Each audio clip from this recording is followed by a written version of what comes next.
Elisabeth and the Echoes of Tomorrow. Chapter 1. A New Dawn in Manhattan. Part 5. The Blossoming Dilemma.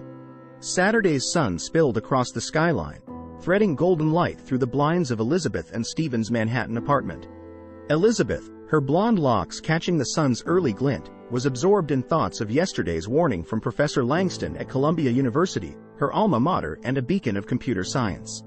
Elisabeth, Langston had said with the gravity only years in academia could amass, "We've woven AI into the very fabric of our existence, but at what cost to our own threads of humanity?" As she pondered his words, Stephen cherished the reprieve of a Saturday unfettered by work, lounging with an ease the weekdays seldom offered. He watched Elisabeth, his concern mirroring the furrows that had etched themselves across Langston's brow. "What's troubling you?" he finally asked, his voice gentle. At his words, Elisabeth turned from the contemplation of the bustling city.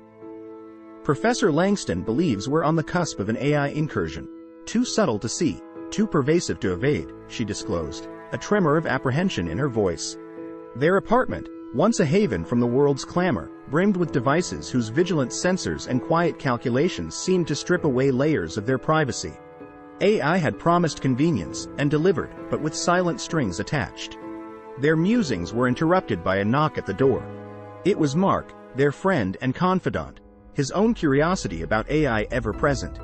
In the comfort of their living room, the trio discussed the delicate coexistence with technology.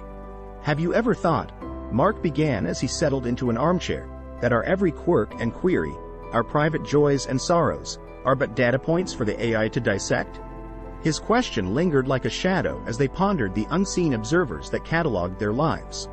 Elisabeth's eyes drifted to Stephen's smartwatch, an inert spy on his wrist. Stephen suggested an impromptu retreat. "Let's go to Central Park and leave these digital sentinels behind." With Mark in tow, they ventured out, seeking the embrace of the park's timeless sanctuary. Here, they found solace beneath the boughs of ancient trees, standing resilient amidst the onslaught of progress. As they meandered, a symphony of genuine life played around them, children giggling in a chase for fleeting bubbles, unchoreographed by any algorithm's design.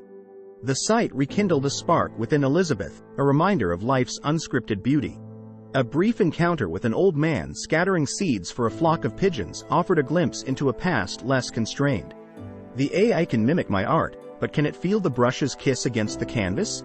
he mused, and his words echoed the loss of the intangible, the very essence that machines could not replicate. Dusk began to weave its violet shroud over the park, and the trio found themselves at a crossroads spoken and unspoken. "We're navigating a future where the lines between man and machine blur more each day," Stephen reflected, voicing the collective disquiet. Their conversation meandered through the labyrinth of this new world order, where AI was both architect and architecture of society's evolution. In the quiet defiance of the park's refuge, Elisabeth found her resolve. "We won't let the AI dictate our narrative," she avowed, her determination palpable in the cooling air. As they returned to the apartment, the pact between them was silent but solid, a shared commitment to navigate the AI's labyrinth on their terms. They would embrace the gifts of technology, but not at the expense of their own spirit.